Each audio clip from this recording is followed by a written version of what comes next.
ध्वनिः श्रूयते मन्ये। नमः सर्वेभ्यो।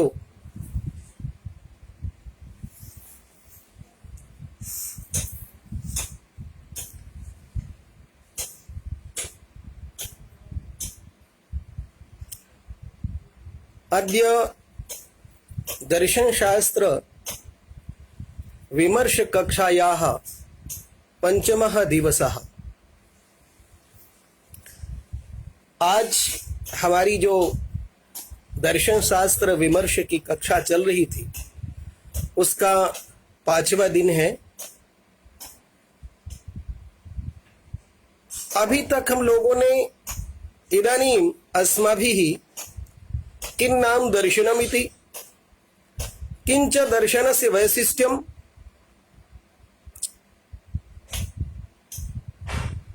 किंच स्वरूपं, का च प्रकृतिः, कानि च उद्देश्यानि इत्येतेषां सर्वेषामपि प्रश्नानाम् उत्तरं प्राप्तये विमर्शः क्रियते।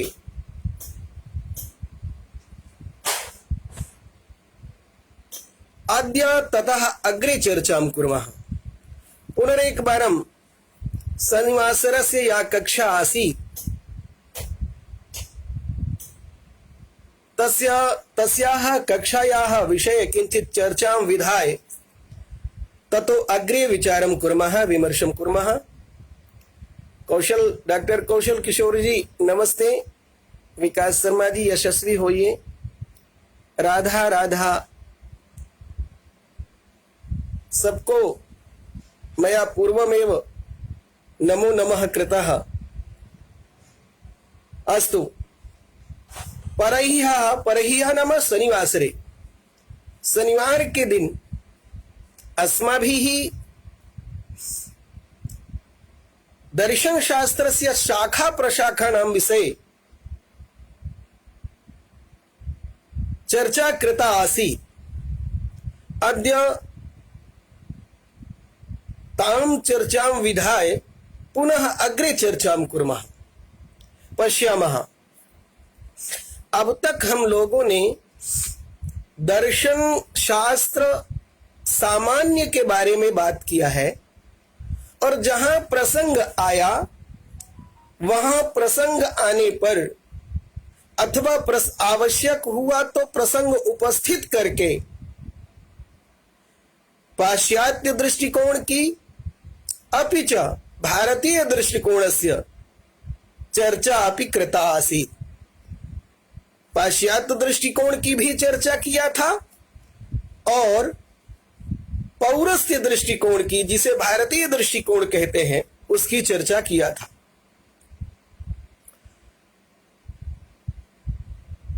किंतु विशेष रूप से हमारे चिंतन, हमारे विमर्श प्रक्रिया का आरंभ दर्शन शास्त्र को लेकर के था।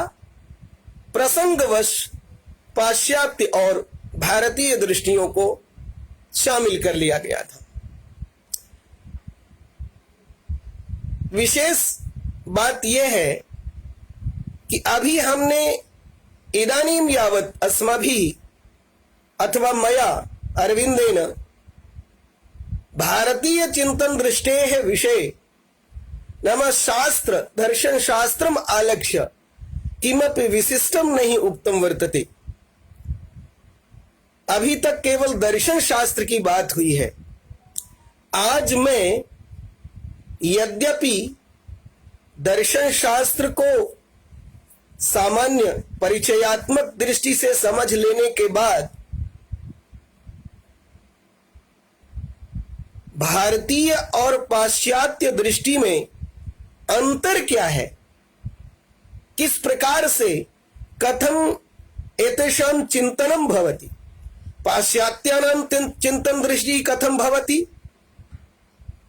पौरस्यानां च चिंतन दृष्टि कथम भवति, उभयोः मध्ये कः भेदः, दृष्टिम आलक्ष्य तां दृष्टिम आलक्ष्य यदा यया दर्शनस्य समुत्पत्तिर्भवति, उस दृष्टि को लेकर दृष्टि भेद की चर्चा करते हैं, जिससे दर्शन को के दो अलग अलग पाश्चात्य और पौरस्त्य दो चिंतन अलग अलग सामने आते हैं। पहली बात तो यह है, तत्र प्रथमः भेदः उभयोः चिंतन दृष्टियोः मध्ये यत् पाश्चात्य दर्शनस्य समुत्पत्तिः जिज्ञासया भवति। पुनरेकवारम् अहं वदामि, यदा अस्माभिः, जब हम सब लोग दर्शन शास्त्र के दो चिंतन दृष्टियों के मध्य अंतर को लेकर बात करते हैं, पाश्चात्य पौरस्त्योः चिंतन दृष्टियोः भेदम आलक्ष्य भेदम स्वीकृत्य यदा वयं चर्चां कुर्मः तदा प्राप्नुमः यत् पाश्चात्य दृष्ट्या दर्शन शास्त्रस्य उत्पत्तिः समुत्पत्तिर्वा, पाश्चात्य दृष्टिकोण से दर्शन शास्त्र का जन्म जिज्ञासया भवति, जिज्ञासा से होती है। जिज्ञासा शब्द का अर्थ होता है जानने की इच्छा, जानने की ललक, जानने की भूख, ज्ञान प्राप्त करने की चाहत, ज्ञान प्राप्त करने की भूख, ज्ञान प्राप्त करने की ललक, अभीप्सा। अभीप्सा माने उत्कट इच्छा। ये प्रमुख कारण रहा पाश्चात्य दर्शन के जन्म का। जिज्ञासा को अंग्रेजी में क्यूरियोसिटी बोलते हैं या क्यूरिसिटी बोलते हैं, प्रोनाउंसिएशन को लेकर के थोड़ा थोड़ा अंतर, किंतु मदीयम यद उच्चारणम वर्तते जिज्ञासायाः कृते आंग्ल भाषायां, तद उच्चारणम वर्तते क्यूरियोसिटी इति। जिज्ञासा जानने की इच्छा। तर्हि जानने की इच्छा दर्शन शास्त्र की उत्पत्ति का कारण बनता है। जानने की इच्छा, क्या जानने की इच्छा? तत्व को जानने की इच्छा।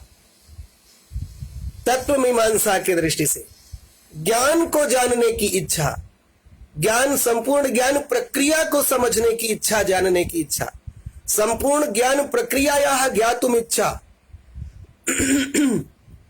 इयं जिज्ञासा भवति। तत्र नीतिशास्त्रस्य यानि तत्वानि भवन्ति, शुभाशुभयोः अथवा लाभालाभयोः, हानिलाभयोः, हानिलाभयोः मास्तु, क्षम्यताम्, शुभाशुभयोः, उचितानुचितयोः, अनुचितयोः, उचित अनुचित, अच्छे बुरे और शुभाशुभ जो ये तत्व हैं, इनके जानने की इच्छा से दर्शन पैदा हुआ।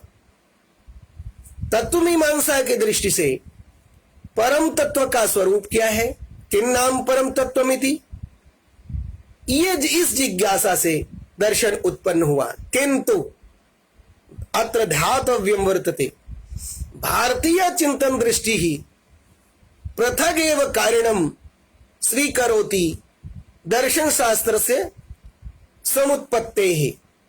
जो भारतीय चिंतन दृष्टि है वो अलग ही स्वीकार करती है कि उसका चिंतन है, उसका मानना है कि दर्शन शास्त्र का जन्म मनुष्य के जीवन से दुखों को दूर करने के लिए हुआ है, सभी प्रकार के कष्टों के निवारण करने के लिए हुआ है, सभी प्रकार की पीड़ाओं के हरण के लिए हुआ है। दर्शन शास्त्रस्य जन्म अस्माकं भारतीयानां ऋषीणां या मान्यता वर्तते यत् दर्शन शास्त्रस्य जन्म सर्वविध दुःखानाम् आत्यंतिक निवृत्तये वर्तते, सर्वविध कष्टानाम् आत्यंतिक निवृत्तये वर्तते, सर्वविधाम पीड़ानाम आत्यंतिक निवृत्तये वर्तते। सभी प्रकार की पीड़ाओं, दुखों और कष्टों जो मानव जीवन से जुड़े हैं, जो प्राणी मात्र के जीवन से जुड़े हैं, विशेष रूप से मानव के लिए, क्योंकि दर्शन केवल मानव के पढ़ने का विषय है, मानवेतर प्राणियों के नहीं। अतः मानव जीवन से सभी प्रकार के, समस्त प्रकार के दुख दूर हो जाए, सभी प्रकार से के कष्टों से उनको निवृत्ति हो जाए, सभी प्रकार की पीड़ाओं से मुक्त हो जाए, यह उनका दर्शन को जन्म देने का प्रमुख कारण रहा। इन कारणों से दर्शन भारत में अस्तित्व में आया, दर्शन शास्त्र भारत में अस्तित्व में आया। ऋषिणाम इच्छा आसीत्, ऋषिणाम इहा आसीत्, ऋषिणाम तत्र अभीप्सा आसीत्, मुनिनाम अभीप्सा आसीत्, दार्शनिकानाम तत्वज्ञानाम दर्शन शास्त्रज्ञानाम अभीप्सा आसीत् यत् भारते दर्शन शास्त्रस्य जन्म दुःखानाम अथवा कष्टानाम अथवा विपत्तीनाम आत्यंतिक निवृत्तये वर्तते। एक द्वितीयः पक्षस्तावत् आनंद के प्राप्ति के लिए, आनंद प्राप्तये च, दुखों की आत्यंतिक निवृत्ति हो जाए और आनंद की प्राप्ति हो जाए, सुख की नहीं।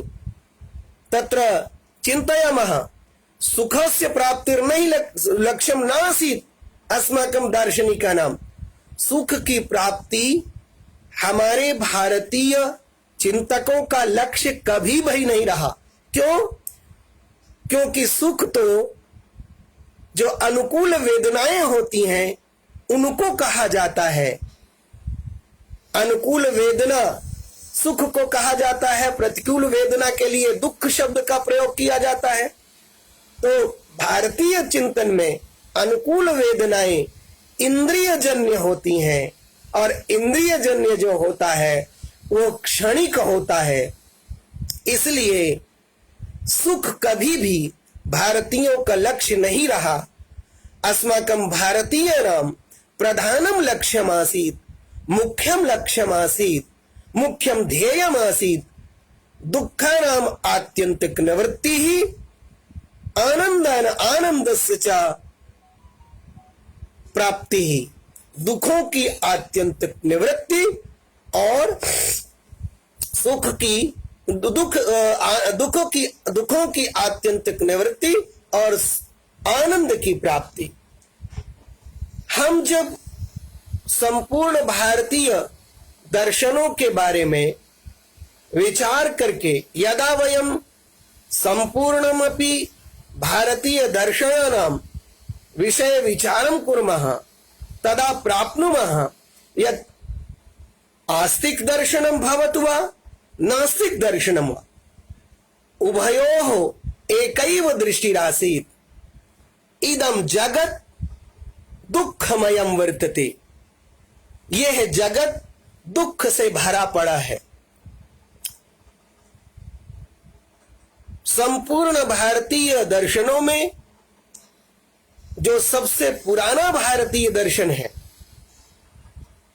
सांख्य दर्शन, उसकी पहली कारिका दुःखत्रया विघाता जिज्ञासा तदवघात के हेतु दृष्टे सा पार्थाचे नैकांतात्यंततो भावात्, यानी पहली कारिका का आरंभ ही दुख से होता है। दुःखत्रया, त्रिविध दुखों से आत्यंतिक निवृत्ति के लिए सांख्य कारिका, सांख्य दर्शन का अध्ययन, सांख्य दर्शन का जन्म, सांख्य दर्शन की उत्पत्ति, सांख्य दर्शन की समुत्पत्ति हुई। अधुना पश्यामः, इसी प्रकार से जो संपूर्ण नास्तिक दर्शनों में प्रमुख नास्तिक दर्शन है, जिसके प्रवर्तक सिद्धार्थ यानी गौतम बुद्ध रहे, उन्होंने भी 4 आर्य सत्यों की व्यवस्था की। उसमें पहला आर्य सत्य दुख था, दूसरा आर्य सत्य दुख का कारण है, तीसरा आर्य सत्य दुख निवृत्ति है, और चौथा आर्य सत्य दुख निरोधगामिनी प्रतिपदा है। यानी दुख से शुरुआत और दुखों की आत्यंतिक निवृत्ति के उपाय बताने से उनका अंत, ध्यान रखना है। क्षमा करें, तत्र सहितस्य प्रभावः सत्यम नाम जुकाम इत्यस्य। तो तर्हि वयं पश्यामः, दुख, गौतम बुद्ध का ये कहना है कि संपूर्ण संसार दुखमय है। उनका तो इतना कहना है, वो दुख से इतना दुखी मन और जिज्ञासु मन वाले हो गए थे, चिंतन मन वाले हो गए थे, कि उनका तो ये कहना था, ये कहना है कि दुखियारों ने, इस पृथ्वी के दुखियारों ने जितने आंसू बहाए होंगे अब तक अपने दुखों से दुखी होकर, उनको अगर इकट्ठा किया जाता उन आंसुओं को, तो 7 समुद्रों का जलराशि भी कम पड़ जाती। यह बात बिल्कुल सही है। उन्होंने अनुभव किया, उन्होंने मानव जीवन की समस्त अवस्थाओं को बड़े करीब से देखा। लोग उनको पलायनवादी कहते रहे, लेकिन वस्तुतः अगर वो परिवार का पलायन, परिवार और संपूर्ण मानव जाति के कल्याण के लिए न करते, तो आज इतना बड़ा दर्शन, इतना बड़ा अवतार हमारे सामने, हम भारतवासियों को न मिलता। तो गौतम बुद्ध का जो चिंतन रहा वो दुख से आरंभ हुआ, किंतु दुख ही अंत नहीं रहा, बल्कि दुखों की आत्यंतिक निवृत्ति। आत्यंतिक शब्द का अर्थ होता है सार्वकालिक, सार्वदेशिक, सार्व परिस्थितिक। सभी स्थानों पर, सभी कालों पर, सभी समयों पर दुखों की निवृत्ति हो जाए, यह गौतम बुद्ध सहित भारतीय चिंतकों का प्रमुख लक्ष्य रहा, प्रमुख चिंतन रहा, प्रमुख विचार रहा।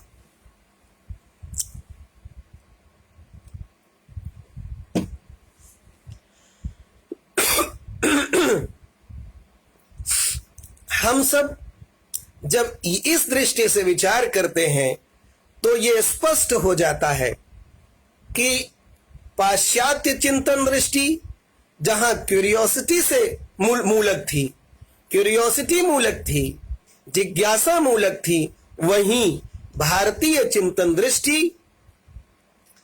एकदम अलग, व्यवहारिक थी और दुखों को दूर करने के उपाय ढूंढने वाली थी। इसी प्रकार से जो दूसरा अंतर रहा भारतीय चिंतन दृष्टि और पाश्चात्य चिंतन दृष्टियों में, वो ये रहा कि पाश्चात्य चिंतन दृष्टि वैज्ञानिक रही है, किंतु भारतीय चिंतन दृष्टि इसके आगे, यानी वैज्ञानिक के साथ साथ दार्शनिक भी रही है। पाश्चात्य चिंतन दृष्टि ही वैज्ञानिकी आसीत्, किंतु भारतीयानां चिंतन दृष्टि ततोपि अग्रे दार्शनिकी आसीत्। तेषां कथनम् आसीत् दर्शनस्य लक्ष्यं वैज्ञानिक विधिं स्वीकृत्य केवलं ज्ञान प्राप्तिरेव वर्तते। केषां कथनम् आसीत्? पाश्चात्य दार्शनिकानां। पाश्चात्य दार्शनिकों का कहना है कि दर्शन का जो ज्ञान प्राप्त करना है वही अभीष्ट है। वैज्ञानिक विधि अपना करके दर्शन का ज्ञान प्राप्त करना, ये पाश्चात्य दार्शनिक दृष्टि का अभीष्ट रहा, यह उनका लक्ष्य रहा। किंतु भारतीय चिंतन दृष्टि इतने से ही, केवल ज्ञान प्राप्ति से ही नहीं संतुष्ट होती है, बल्कि इसके आगे इतः अग्रे गत्वा परम तत्वस्य साक्षात्कारम स्वकीयम अभीष्टम स्वीकरोति। परम तत्व का साक्षात्कार अपने दर्शन का अभीष्ट यानी लक्ष्य यानी ध्येय मानती है। ये साक्षात्कार क्या है? साक्षात्कार है दर्शन का दर्शन करना, परम तत्व का दर्शन करना, चाहे वो ईश्वर हो, चाहे वो आत्मा हो अथवा परमात्मा नाम वाला हो, इनका दर्शन करना भारतीय दार्शनिकों का अभीष्ट रहा है, उनका प्रमुख लक्ष्य रहा है, उनका प्रमुख ध्येय रहा है। ये एक बड़ी महत्वपूर्ण बात है। अब इसके आगे एक और बड़ी महत्वपूर्ण बात है, जहां एकतः यत्र एकतः पाश्चात्य दार्शनिकाः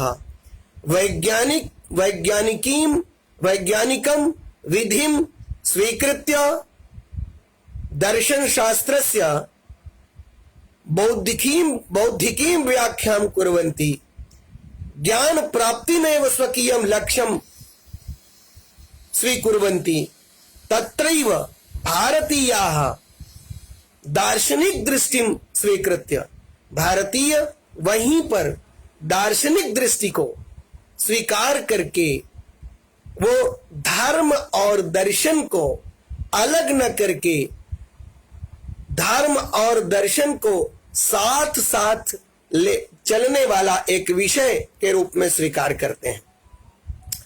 आगे चलकर विषय वस्तु की दृष्टि से दोनों का विषय एक मानकर वो धर्म और दर्शन के साथ आगे बढ़ते हैं, लेकिन दृष्टि भेद से, दार्शनिक दृष्टि भेद से वो दर्शन और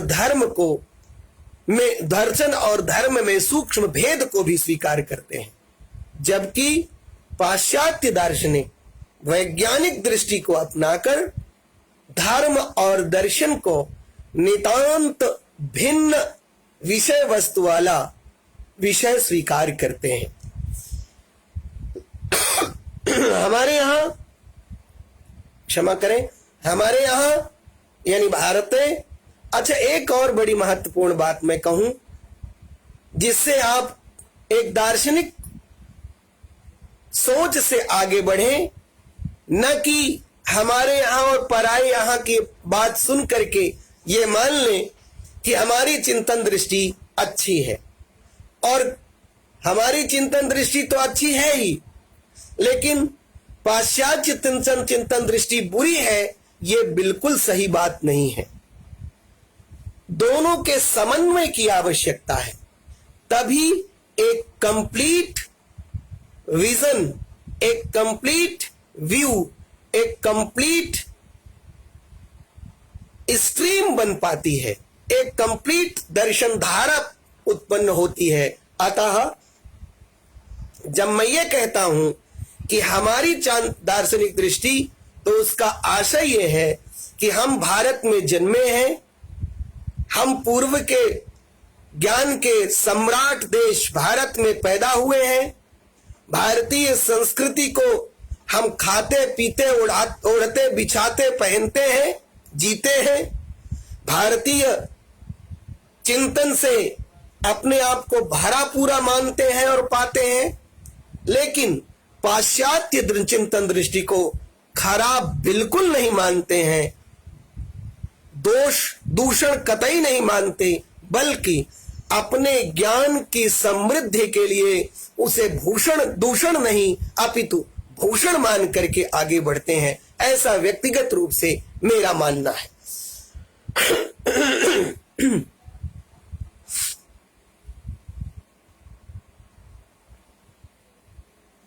अब ये विषय इसलिए मुझे आपके सामने रखना आवश्यक था, यया भवतां दृष्टि ही निरपेक्षा स्यात्, निरपेक्ष दृष्टि स्यात्, किसी दृष्टि के प्रति आग्रह न हो, दुराग्रह न हो, आग्रह नहीं दुराग्रह न हो। आग्रह तो अपने प्रति हो, लेकिन पाश्चात्य दृष्टि चिंतन दृष्टि के प्रति दुराग्रह बिल्कुल भी ना हो, ऐसा मेरा मानना है। और जब इस दुराग्रह से बचेंगे, पाश्चात्य चिंतन दृष्टि को साथ लेकर चलेंगे, तो द टाइम विल कम जब आप पाएंगे स्वयं को a complete philosopher, a complete student of philosophy, एक पूरी दर्शन के विद्यार्थी के रूप में अपने आप को आप प्राप्त कर पाएंगे, समझ पाएंगे। एक ऐसे व्यक्तित्व का, ज्ञान दृष्टि का जन्म होगा जो एक भारी पूरी दार्शनिक दृष्टि होगी, जिसमें भारतीय चिंतन दृष्टि प्रमुखता से होगी, लेकिन पाश्चात्य चिंतन दृष्टि के प्रति उपेक्षा का भाव न रख करके अपेक्षा का भाव रखना होगा। तो ये बात मेरी स्पष्ट हुई, ऐसा मैं मानता हूं। अब इतः परम अग्रे वयम चर्चाम कुर्मः। जैसा कि मैंने इदानीम इतः प्रागेव उक्तवान आसीत्, अहम उक्तवान आसम, मया उक्तम आसीत् यत् पाश्चात्य चिंतन दृष्टि वैज्ञानिक चिंतन को स्वीकार करके धर्म और दर्शन को अलग अलग विषय मानती है। अपिच और भी दर्शनस्य लक्ष्यम ज्ञान प्राप्तिरेव स्वीकरोति, दर्शन का लक्ष्य ज्ञान प्राप्त, केवल ज्ञान को प्राप्त करना है, यही स्वीकार करती है। वहीं भारतीय चिंतन दृष्टि दर्शन और धर्म को साथ साथ रखती है, संक छद्वम की भावना के साथ आगे लेकर चलती है। हाँ, जब धर्म शास्त्र के रूप में, ईश्वर शास्त्र के रूप में धर्म और ईश्वर को देखा जाता है, समझने का अवबोधनाय यत्न क्रियते यदास्माभिः तदा प्राप्यते यद दर्शनम भिन्नम अपिच धर्मम धर्मस्तावत् भिन्नः ईश्वरस्तावत् भिन्नः। हाँ, धर्म दर्शनयोः विषय वस्तुनि ईश्वरम एकम प्रमुखम तत्वम वर्तते, महत्वपूर्णम तत्वम वर्तते। कदा केनचित् परमात्मा इत्यस्य शब्दः प्रयुज्यते तस्य कृते, केनचित् च ईश्वर शब्दः। अतः धर्म दर्शनयोः भेदः मौलिक भेदः नास्ति, अपितु साहचर्यं वर्तते। इतः परम तृतीयः भेदः उभयोः मध्ये, पाश्चात्य और भारतीय चिंतन दृष्टि में तीसरा प्रमुख अंतर है, पाश्चात्य दर्शन सैद्धांतिक है, सिद्धांतों पर विश्वास करता है। पाश्चात्य दर्शनम तावत् सैद्धांतिकम वर्तते, सिद्धांते विश्वसिति, जबकि सिद्धांते नाम पाश्चात्य दृष्टि ही दर्शन शास्त्रम केवलम पठनाय पाठनाय विषय वस्तु स्वीकरोति। उनका मानना है कि दर्शन शास्त्र तो केवल पढ़ने और पढ़ाने का विषय है, इसे केवल पढ़ा जा सकता है और पढ़ाया जा सकता है, इससे आगे नहीं। जबकि भारतीय चिंतन दृष्टि क्या मानती है? दर्शन अत्यंत व्यवहारिक विषय वस्तु वाला शास्त्र है और इसे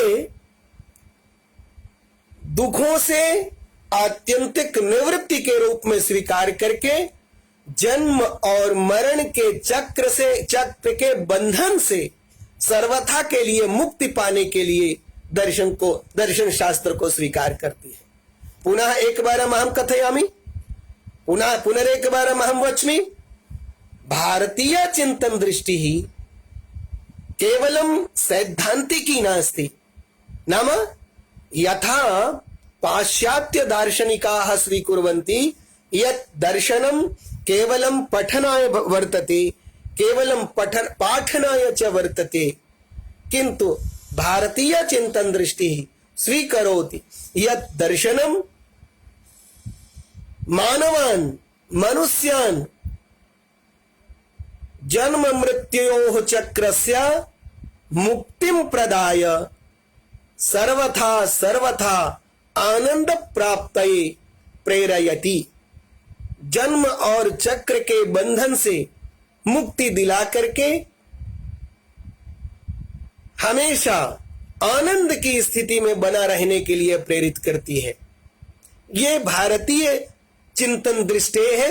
इयं व्यावहारिकता वर्तते। अनेनैव कारणेन भारतीयं दर्शनम व्यावहारिकम दर्शनम वर्तते। भैया, हमने ये मान लिया है कि हमने कर लिया 100-125 साल का जीवन, हम अब दोबारा फिर से 9 महीना गर्भ में नहीं रहना चाहते हैं। हम तो अशेष कल्याण गुण संपन्न के पास का सानिध्य, सामीप्य और सायुज्य प्राप्त करके आनंद, निरंतर आनंद की स्थिति में बने रहना चाहते हैं। भारतीय चिंतन दृष्टि ये है। पाश्चात्य चिंतन दृष्टि क्या है?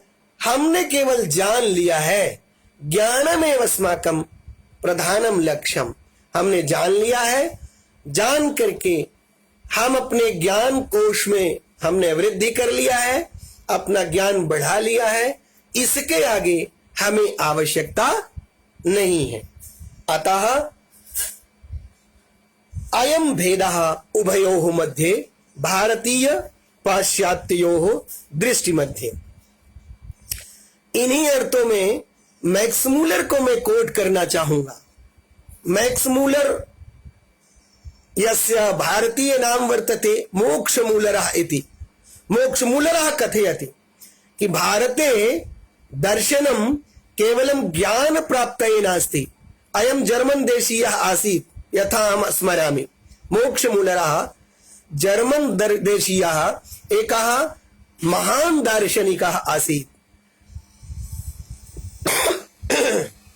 जन्म तो अस्य तत्र अभवत् जर्मन देशे, किन्तु अस्य दृष्टिस्तावत् भारतीय अपि आसीत्। एका समग्र दृष्टिः आसीत् अस्य मोक्ष मूलर महोदयस्य। तर्हि ज्ञानम् अयं कथयति, मोक्ष मूलरः कथयति यद् ज्ञानं भारते केवलं ज्ञानं प्राप्तये एव दर्शनस्य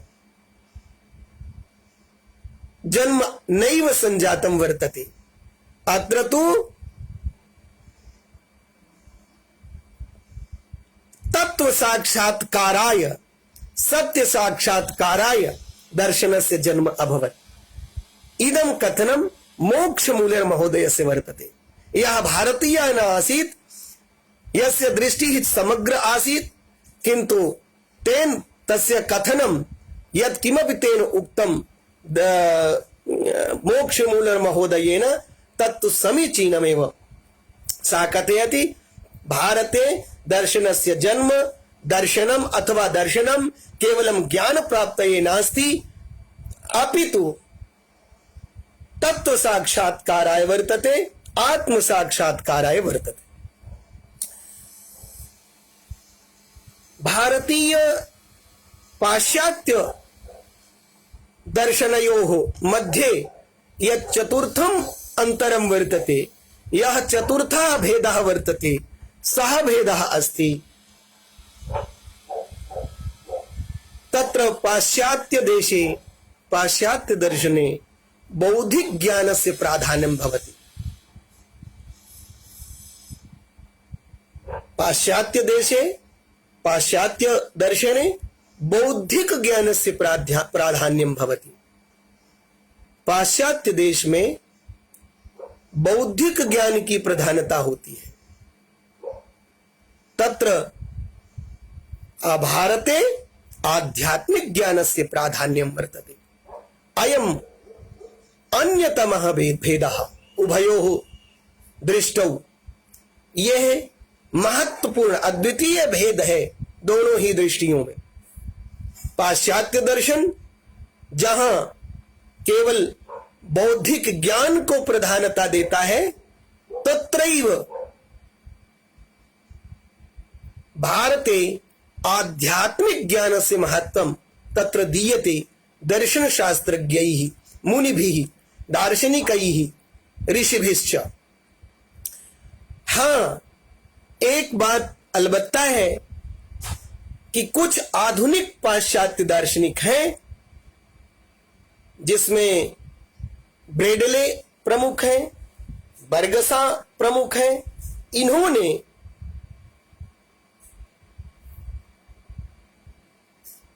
बौद्धिक ज्ञान के अलावा आध्यात्म तत्व को भी यानी अध्यात्म तत्व को भी यानी आध्यात्मिक विषय वस्तु को भी स्वीकार किया है। जबकि सुकरात आसीत् सः बौद्धिकः आसीत्, तस्य शिष्यः प्रधान शिष्यः आसीत् प्लेटो महोदयः। सोपि बौद्धिक ज्ञानमेव वैशिष्ट्यं बौद्धिक ज्ञानस्यैव वैशिष्ट्यं स्वीकरोति, बौद्धिक ज्ञानस्यैव प्राधान्यं स्वीकरोति। तस्यापि शिष्यो वर्तते अरस्तु महोदयः, या सिकंदरस्य गुरु आसीत्। सोपि स्वीकरोत् यत् बौद्धिकं ज्ञानं प्रधानं भवति दर्शन शास्त्रे। एवमेव बुद्धिवादिनः सन्ति एते केचन पाश्चात्य दार्शनिकाः। तेषु अन्यतमः अस्ति रेने देकार्त महोदयः, स्पिनोजा और लाइबनिज, हीगल सहित ये सभी के सभी दार्शनिक बुद्धि की प्रधानता को स्वीकार करते हैं, बुद्धि तत्व को प्रमुख मानते हैं, बौद्धिक ज्ञान को, तर्क को, विश्लेषण को प्रधानता देते हैं। जबकि अस्माकं पौरस्य चिंतने आध्यात्मिकं ज्ञानं प्रधानं भवति, आध्यात्मिक ज्ञानस्य प्राधान्यं स्वीकुर्वन्ति। एते तत्र भारतीयैः दार्शनिकैः। नास्तिक ये अस्माकं नास्तिक दार्शनिकाः सन्ति। तेषु चार्वाक दर्शनं तो कथयत्येव नहीं यत् आत्मतत्वं भवति अथवा देही तत्वं भवति अथवा शरीरी तत्वं भवति। वो तो कहता है कि यावत् जीवेत सुखम जीवेत, ऋणं कृत्वा घृतं पिबेत, भस्मीभूतस्य देहस्य पुनरागमनं कुतः। जब तक जियो ऋण लेकर घी पियो। एक बार इस शरीर के जलकर राख होने के बाद दोबारा इस शरीर को नहीं आना है। यह चिंतन, यह कथन चार्वाक का है। ये आत्म तत्व को, नित्य आत्म तत्व को स्वीकार ही नहीं कर पाए। अब एक नित्य शब्द नया होगा आपके लिए। वो नित्य माने रोजाना नहीं है। हर शास्त्र की अपनी टर्मिनोलॉजी होती है, दर्शन शास्त्र की भी अपनी शब्दावली होती है। दर्शन शास्त्र में नित्य शब्द के लिए, नित्य शब्द का अर्थ एक विशेष होता है। प्रसंग आने पर हम बताएंगे। आज हम इसके आगे की बात करते हैं। भारतीय चिंतन धारा में जहां चार्वाक स्वीकार नहीं करता आत्म तत्व को, वहीं बौद्ध दर्शन भी नैरात्मवादी है, अनात्मवादी है, नित्य आत्म तत्व को स्वीकार नहीं करता है। उसका एक बड़ा प्रसिद्ध दार्शनिक सिद्धांत है। बौद्ध दर्शनस्य एकम प्रसिद्धम दार्शनिकम सिद्धांतम वर्तते, सः कथयत् सर्वं क्षणिकं भवति। अयं सिद्धान्तः क्षणिकवाद नाम्ना ज्ञायते दर्शन जगति। दर्शन जगति अयम सिद्धांतः क्षणिकवाद नाम्ना ज्ञायते। यह दर्शन जो क्षणिकवाद है, दर्शन जगत में, दर्शन की दुनिया में क्षणिकवाद के नाम से जाना जाता है, जो अनात्मवाद का प्रवर्तन करता है। किसी भी नित्य वस्तु की सत्ता को ही स्वीकार नहीं करता, अस्तित्व को ही नहीं मानता, किसी भी नित्य तत्व की, उसमें आत्मा भी शामिल है। इसी प्रकार जैन दर्शन। अब इसके बाद जो अत्यंत महत्वपूर्ण बात विशेषता है वो ये है कि भारतीय चिंतन दृष्टि आध्यात्मिक ज्ञान नहीं कहती, बल्कि आध्यात्मिक अनुभूति शब्द का प्रयोग करती है। वो कहती है, भारतीय चिंतन दृष्टि ही कथयति यत् भारते दर्शनम आध्यात्मिकम वर्तते, आध्यात्मिक अनुभूति एव दर्शनम, यया अनुभूत्या परम तत्वस्य अथवा सत्य तत्वस्य साक्षात्कारं करोति कश्चित् यः इच्छति।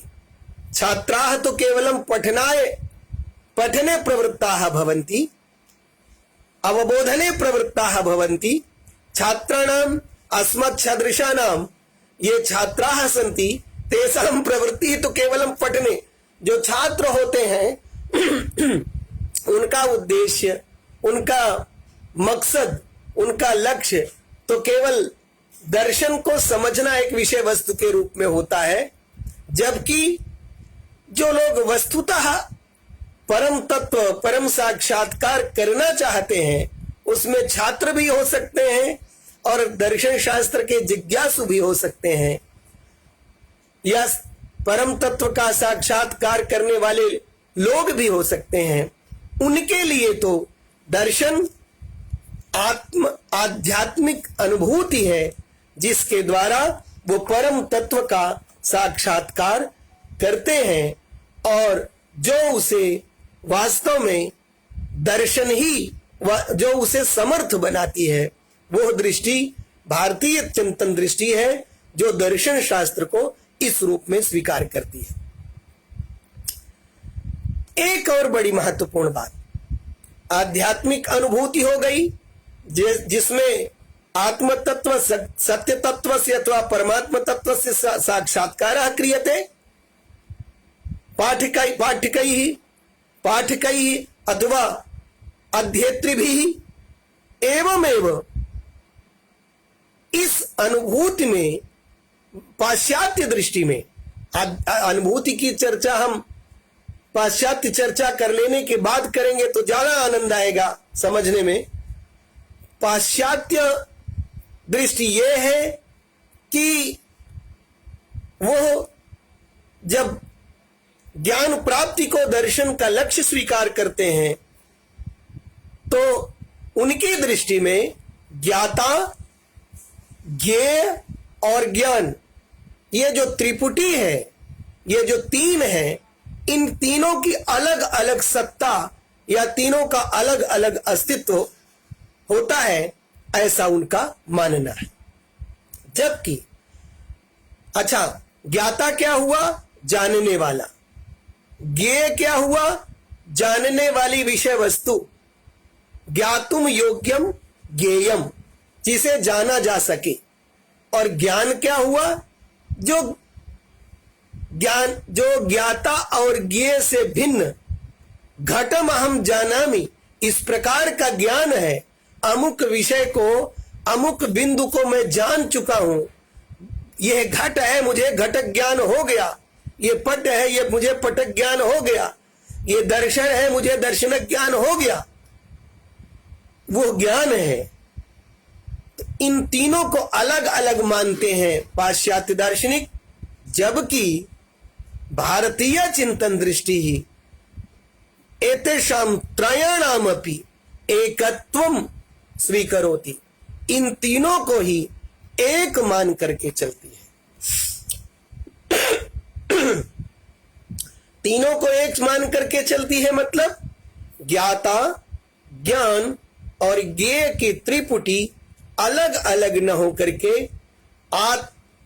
साक्षात्कार के समय, तत्व साक्षात्कार के समय तीनों एक हो जाते हैं। और इन्हीं अर्थों में ज्ञान, ब्रह्म और आत्मा, इन तीनों के एकता का बोध कराता है भारतीय चिंतन परंपरा, बोध कराती है भारतीय चिंतन दृष्टि, बोध कराता है भारतीय दर्शन धारा। इन्हीं अर्थों में वो कहते हैं, उपनिषद का वाक्य है अयम आत्मा ब्रह्म, सत्यम ज्ञानम अनंतम ब्रह्म।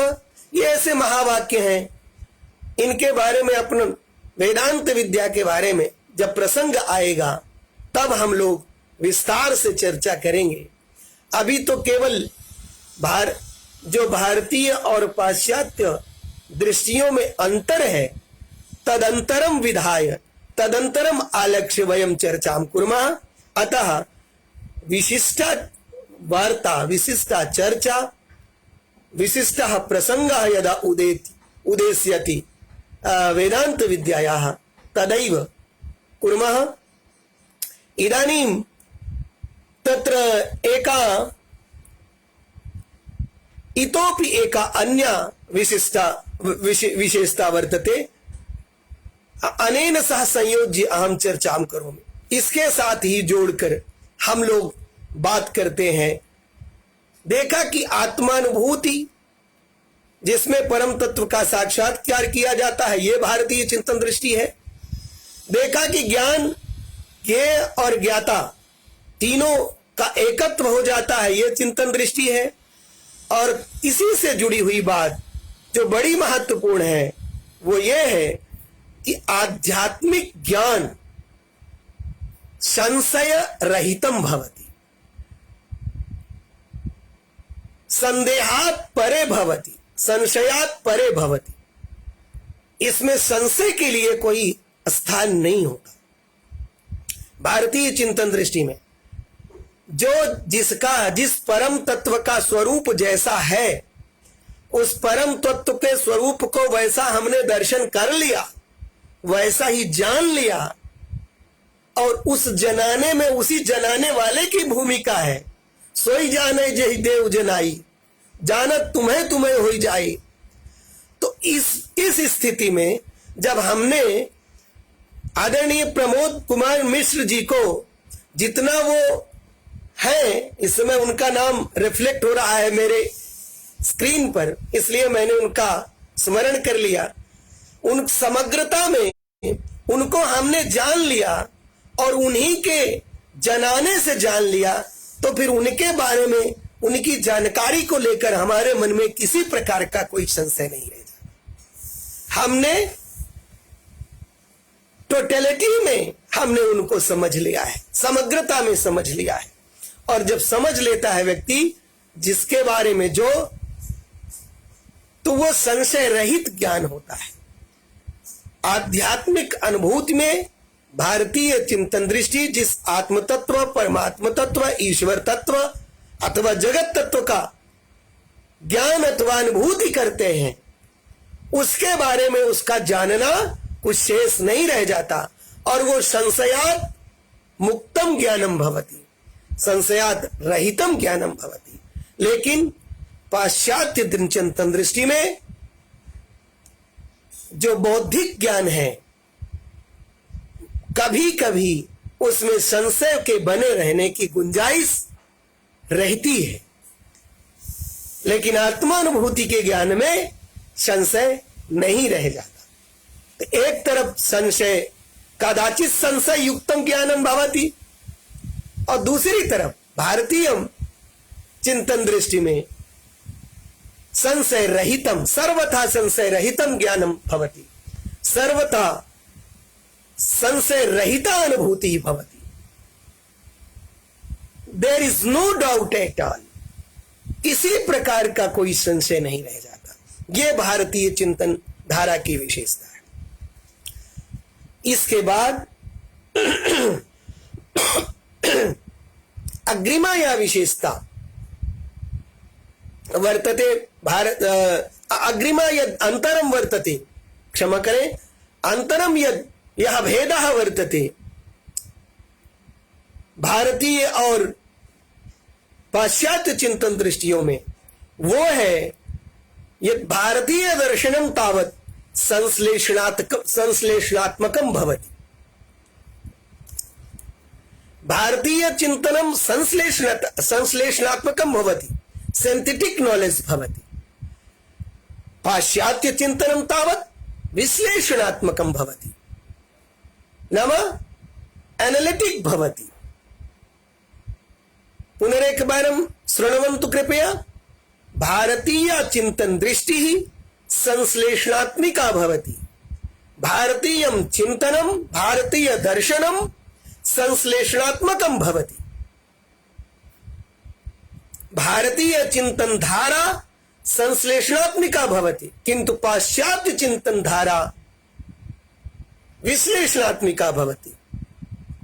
पाश्चात्य चिंतन ज्ञानम दार्शनिकम ज्ञानम चिंतन दार्शनिकम ज्ञानम चिंतनम च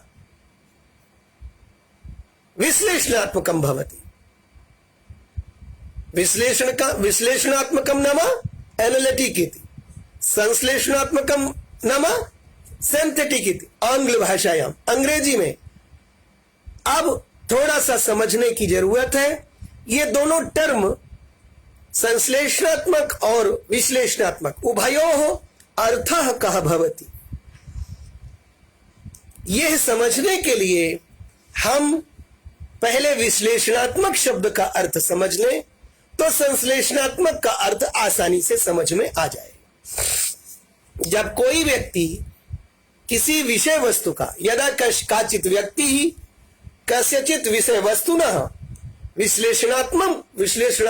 विश्लेषणम करोति, एनालाइज करता है, तो वो क्या करता है, इसके लिए थोड़ा सा इलायची देंगे, इसके लिए वो क्या करता है कि उसको टुकड़ों में बांट लेता है, खंडशः विभज्यते, अलग अलग टुकड़ों में बांटकर, अलग अलग भागों में बांटकर, एक लौंग भी दे दीजिए, अलग अलग टुकड़ों और भागों में बांटकर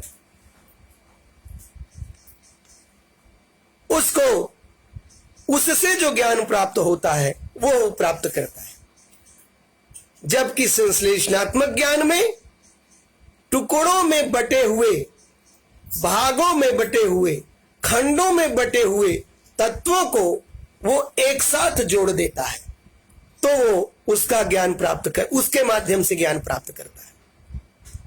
एक और विश्लेषणात्मक है जिसमें विषय वस्तु को अलग अलग भागों में बांटकर, टुकड़ों या खंडों में बांटकर उसका वर्गीकरण कर लिया जाता है, फिर विश्लेषण करके निष्कर्ष निकाल दिया जाता है ज्ञान के रूप में। तो दूसरी ओर खंडों में, भागों में, टुकड़ों में बिटे हुए विषय वस्तु को एक साथ जोड़कर निष्कर्ष निकाला जाता है, ज्ञान प्राप्त किया जाता है। अस्मिन्नेव संदर्भे भारतीय चिंतन दृष्टि संश्लेषणात्मिका, पाश्चात्य चिंतन दर्शनम च विश्लेषणात्मकम वर्तते। अब इसको उदाहरण से समझें। थोड़ी सी जुकाम है, क्षमा याचना कर रहा हूं, बीच बीच में बाधा हो जाती है। अब इसको उदाहरण के माध्यम से वयम अवगच्छामः। कथम उदाहरण माध्यमेन वयम अवगच्छामः, पश्यामः, देखते हैं। जैसे हमने दर्शन शास्त्र की शाखाओं के बारे में बात किया था। तत्व मीमांसा मेटाफिजिक्स जिसको कहा गया, ज्ञान मीमांसा यानी एपिस्टेमोलॉजी जिसे कहा गया, नीति मीमांसा जिसे एथिक्स कहा गया, सौंदर्य मीमांसा जिसे एस्थेटिक्स कहा गया, ईश्वर मीमांसा जिसे थियोलॉजी कहा गया, इसी तरह से समाज दर्शन जिसे सोशियो फिलॉसफी या राजनीतिक दर्शन जिसे आपका पॉलिटिकल फिलॉसफी कहा गया, इसी तरह उसके लिए तत्व मीमांसा के लिए ऑन्टोलॉजी शब्द का प्रयोग किया गया, सत्ता शास्त्र नाम दिया गया। इसी प्रकार से आपका मूल्य मीमांसा के लिए एक्सियोलॉजी कहा गया, मूल्य शास्त्र या मूल्य मीमांसा कहा गया एक्सियोलॉजी को। ये जो शाखा प्रशाखाएं हैं इसे ये पाश्चात्य दार्शनिकों की देन है। ये शाखाएं प्रशाखाएं ये भारतीय मौलिक रूप से भारतीय चिंतकों की देन नहीं है। उन्होंने तो सबको साथ लेकर आगे बढ़े, वो एक साथ सप्तमी में, जहां पाश्चात्य चिंतन दृष्टि सबको अलग अलग करके समझने की कोशिश करती है, वहीं जो भारतीय चिंतन दृष्टि है वो सबको एक साथ लेकर के समझने की कोशिश करती है। नकारती नहीं है, लेकिन अलग अलग उसके रूप में न लेकर के साथ साथ समझने की कोशिश करती है। तो एक तरफ पाश्चात्य चिंतन दृष्टि जहां अलग अलग भागों में शाखाओं के रूप में बांट लिया, भागों के रूप में शाखाओं को बांट लिया, तत्रैव भारतीय चिंतन दृष्टि सबको इकट्ठा कर लिया और एक साथ लेकर के चलते हैं। तत्व मीमांसा को भी ज्ञान मीमांसा, नीति मीमांसा, सौंदर्य मीमांसा, मूल्य मीमांसा, इन सभी को समाज दर्शन, धर्म दर्शन, राजनीति दर्शन, अर्थ दर्शन, सभी को साथ लेकर चलते हैं। आज का समय पूरा हो रहा है, 11:59 हो चुके हैं, हम लोग यहां तक पहुंचे हैं। एक छोटी सी जानकारी आपसे साझा करना चाहता हूं। हमारे कुछ विद्यार्थियों का कहना है कि सर इसको क्यों ना हम YouTube चैनल के माध्यम से और साथ साथ Facebook के माध्यम से चलाएं। तो कोशिश भी उन्हें ही करनी है, मुझे तो उनके तकनीकी मार्ग पर, उनके बताए तकनीकी मार्ग पर चल पड़ना है समझ करके। जैसा विद्यार्थी कहेंगे, अगर उनका कहना है कि सर YouTube चैनल के माध्यम से इसको आगे बढ़ाया जाए तो अच्छा होगा, आप सब लोग भी अपनी राय दीजिएगा। और यदि ऐसा संभव हुआ तो हम कल से 11 बजे YouTube चैनल पर आपके सामने हम लोग एक दूसरे के सामने होंगे। अपना सुझाव जरूर दीजिएगा इस पर कि ये बात सही है। आराध्या पूनम जी आप भी, अरविंद पांडे जी आप भी, अच्छा हमारे आरटीओ साहब हैं, नमस्ते अरविंद पांडे जी। आयु में मुझसे छोटे हैं लेकिन समझ में बहुत बड़े हमारे आरटीओ साहब। इसी प्रकार आदेश नौडियाल जी हमारे विद्यार्थी हैं, लेकिन अच्छे विद्यार्थी हैं। अच्छे इन अर्थों में कि ज्ञान की जेएनयू परंपरा से पढ़ करके आए हैं और उसमें अपनी भारतीयता को जबरदस्त तरीके से अपने आप से के साथ जोड़ करके रखा है। इन अर्थों में मैंने अच्छा कहा। बाकी तो सबकी दृष्टि में अच्छा बुरा होता है, मेरी दृष्टि में बहुत अच्छे हैं जेएनयू जैसी संस्थाओं में। तो इस प्रकार से मैं कल YouTube चैनल के माध्यम से आप सबके सामने आना चाहूंगा, आप सबकी का परामर्श भी चाहूंगा। और आने के पहले अगर इस निर्णय पर पहुंचते हैं आप सबके परामर्श के बाद, तो आने के पहले Facebook पर मैं आप सबको सूचना और आवश्यक जानकारी जरूर उपलब्ध करा दूंगा आज ही। इसलिए मैं इस कथन के साथ, इस आप सबके सुझाव की अपेक्षा के साथ और अपने इस आग्रह के साथ, अपने इस सूचना के साथ कि आप सबका ये आग्रह है कि सर YouTube चैनल को के माध्यम से अपीयर हुआ जाए, तो अच्छा रहेगा। तो मैं अगर YouTube चैनल के निर्णय पर पहुंचते हैं हम लोग, तो निश्चित रूप से हम YouTube चैनल का सारी जानकारी Facebook पर आज ही दे देंगे और कल से हम लोग YouTube पर उपस्थित हो जाएंगे। आप सब स्वस्थ रहें इसी भावना के साथ। कल छठे दिन 11 बजे पुनः हम लोग मिलते हैं। नमस्कार।